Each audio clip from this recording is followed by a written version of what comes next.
the fourth generation owner. This used to be the Avancenia Ancestral House. The first generation owner was Don Fernando Avancenia. We have just turned 150 years today. Wow. Nikki, you are now at the silong of the house. Or at my side, at my right side is the almacen. The almacen is a Spanish word for shop. We sell all of these antiques, and then, of course, our pride the Hablon. The fortune of this house came from Windy. Even before Magellan discovered us, we were already actively living. This house is 150. And then, of course, our chocolate de Batidor. Mr. Gerard and Mrs. Luz Caminia. And they are still living here po. Sa taas po yung kwarto nila. Bali sila po yung 4th generation owner. Okay, this place po is called Silong sa baba. And that is our almacen. Almacen is a Spanish word mean shop. We are sells our goods and other products din po. Okay, meron po kami 24 status symbol post, ma'am. Yan po yung mga poste. That is made from whole trunk of kamagong tree. And then sabi po nila, kapag marami kayong poste sa loob ng bahay, ibig sabihin daw ay mayaman po. Magpapatayo tayo ng bahay na puro poste. Wala nang buo. Can I get those, ano? Yes, ma'am.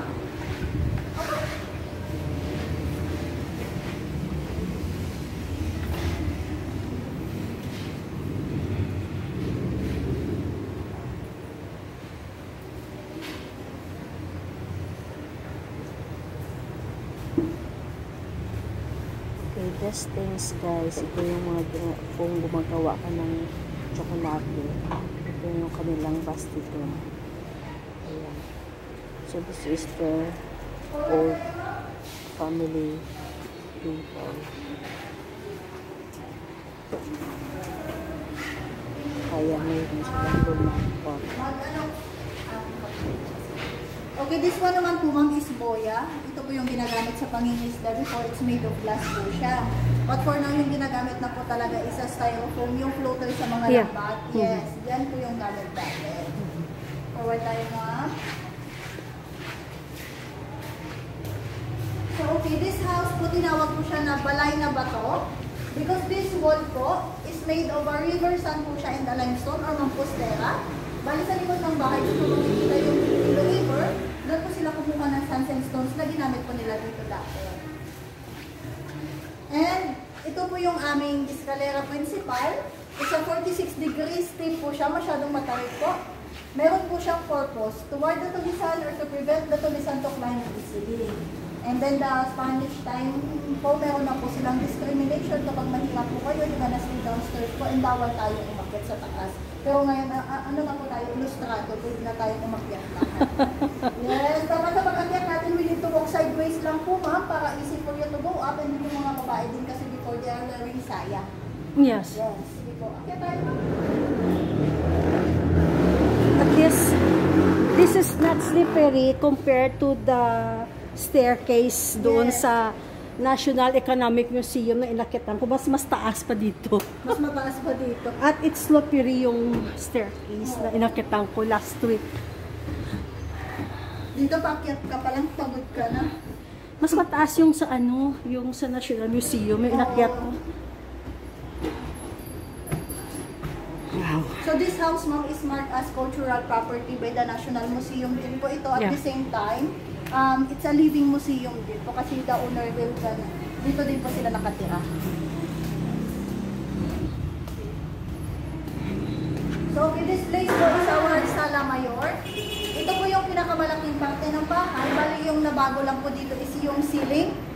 That is made from bamboo before, pero alam naman natin yung bamboo po talaga hindi magtatagal. Kaya pinalitan, that is Dutch ina po siya.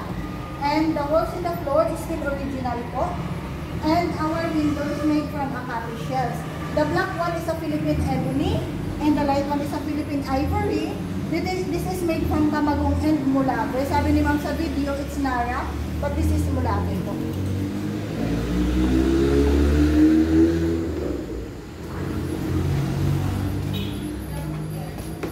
So, dito naman po is our oratorio or a family altar.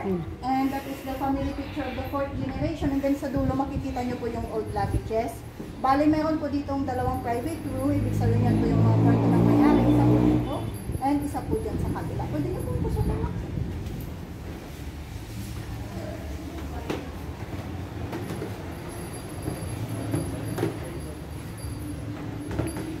si Mami.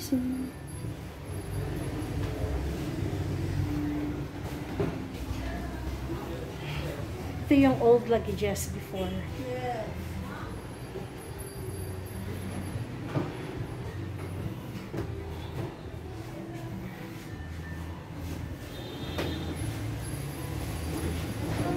This is the room before. Mukha talaga ng room.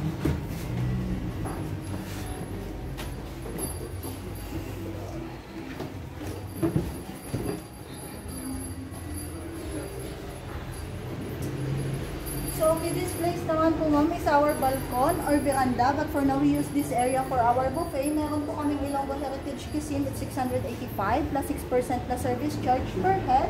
Minimum of 18 packs naman po kami. Yes, and this one, he is Chief Justice Ramon Avancilla. He is the first Ilonggo Chief Justice in the Supreme Court of the Philippines, and he is the nephew of Don Fernando Avancilla. Forward tayo dito, ma'am. Dito niyo po makikita yung mga old radios and telephones na gamit nila dati, ma'am. Yeah, electric Yan fan. yung mga Yeah, the old radio, the electric fan. all is antique. Is the That's sinamak. The sinamak and the radio. Nabutan ko pa na siya. Ang ilan ng mga Pantriya, lampara. Yung lampara, kailangan mo lagyan ng gas yan. oo, ma'am. Nag-gas para magkasindi siya. And this is the bastidor. I know this. This is the bastidor. Baterol. Yeah, baterol. Yeah. Okay, this place naman po is our azotea comedor, but ito na po yung dining area namin. This will be your table, ma'am. And by the way, our chocolate, ma'am, is refillable po siya, ma'am. Pag gusto niyo po magpa-refill, just ring the bell lang po, someone will assist with it. Okay. Thank you so much. Chocolate will serve na lang, ma'am. Yes, yes, yes. Salamat. Thank you so much. You're welcome.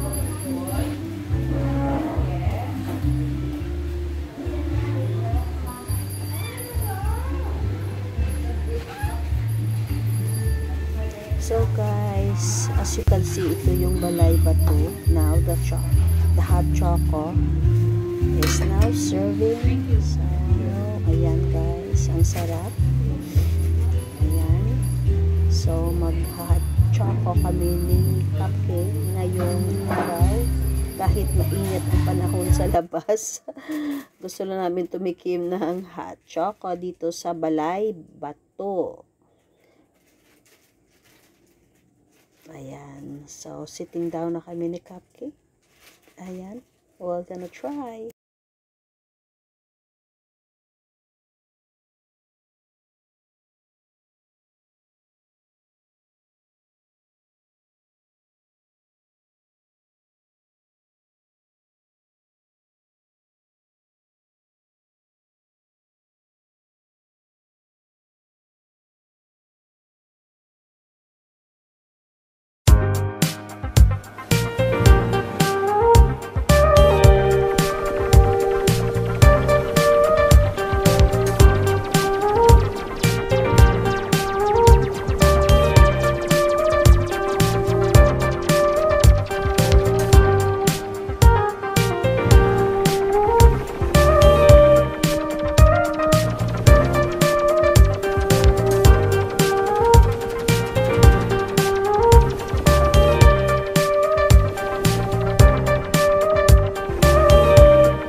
So, as you can see guys, ito yung kabuuan na sa taas na balay na bato.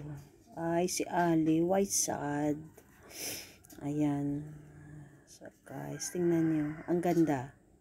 Sulit talaga guys. So, what are you waiting for? Punta na kayo dito sa balay na bato. At tumikim ng masarap na hot chocolate na gawa sa fresh cacao. Ayan. Pwede kayong mag-dine in dito sa masarap nilang pagkain. So, hindi na kami nag-dine in ni Cupcake guys kasi busog na kami. So, ayan guys. So, this Balay Bato is honored by the Caminia family. Balay Bato. Ayan. So, makita nyo naman guys, yung mga lumang gamit na na-preserve nila hanggang ngayon. Ayan. Yung mga siya. Oh, ayan. Rocking chair. Except electric fan na. Bago yung electric fan guys. Ayan, yung mga tables. So, yun, meron sa mga almeres, pangdikdik. Ayan, yung rocking chair nila. Ayan, yung mga chair, mga jars, yes. Mga unang panahon, guys, yung mga jars, nilalagyan yan yung bigas ata, o yung nagpre-preserve sila ng mga food, dyan nilalagay. Ayan, especially ito, guys, ayan.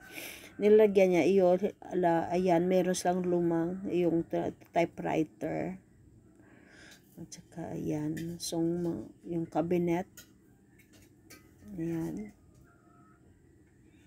Ayan, so makita nyo guys, ayan, yung mga lumang gamit.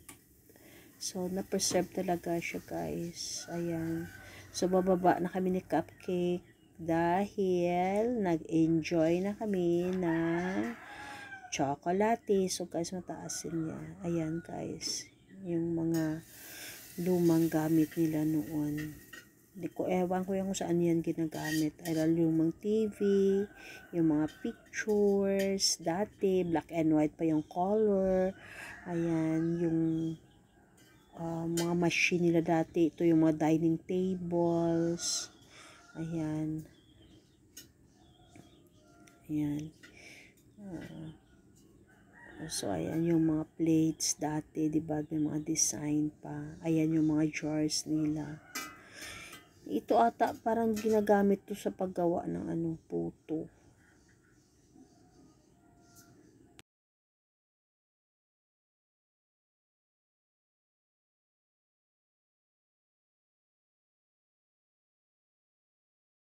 So, ayan guys, magbe-bell ako. Magte-take to kami ulit ni Cupcake sa hot choco. Kasi masarap eh.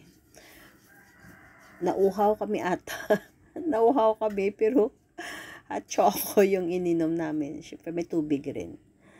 Ayan. So, nihintay pa namin yung take 2 na refill ng hot choco namin. Kasing sobrang masarap. Ayan. Napasarap kami ni Cupcake. Matagal na rin ako hindi nakainom ng tableya o hot choco na gawa sa kakao. Sarap kaya guys. It's a different taste compare sa imported na hot choco sa ating local na tableya na tsokolate. Sarap kaya guys. Ayan, hinihintay pa namin yung pagdating ng refill. Mukhang matagal baka iniinit pa siguro yung hot choco nila. Ayan, so tsaka-tsaka lang muna kami ni Cupcake habang naghihintay ng hot chocolate. Naubos na yung stick bread. Cupcake, ilagay mo yan. Gawin ko yung bastido sa cupcake ko. Wala kaming pang, pang steer. yung maliit na ugoy-ugoy bread, yun yung gagawin kong steerer. Huwag mo muna kainin. Mamaya mo na kakainin yan. wala akong stirrer mamaya para mas madali siya mag-warm pag na-stir mo siya. Ayan na guys, yung refill ng hot choco namin ni Cupcake. Ayan. Ang sarap at ang bango. Ayan. Ayan, si Cupcake din. Magpa-refill din siya. Ayan. So, ayan, na-refill na. Thank you so much. Magandang dilag. Ayan, guys. So, stir ko muna ng konti para madali siya inumin. Kasi wala ang stirrer. Ayan. O, Cupcake, pwede mo nang kainin. Ginawa din ni Cupcake na stirrer. Ginaya din ako. So, ayan. Ayan, inom muna tayo. Ayan. Masarap yan. Ano ginagawa mo, Amy Cooker? Ayan, tignan nyo guys, yan. Yung hot choco nila. Masarap. Ayan, nag-stir lang si Cupcake.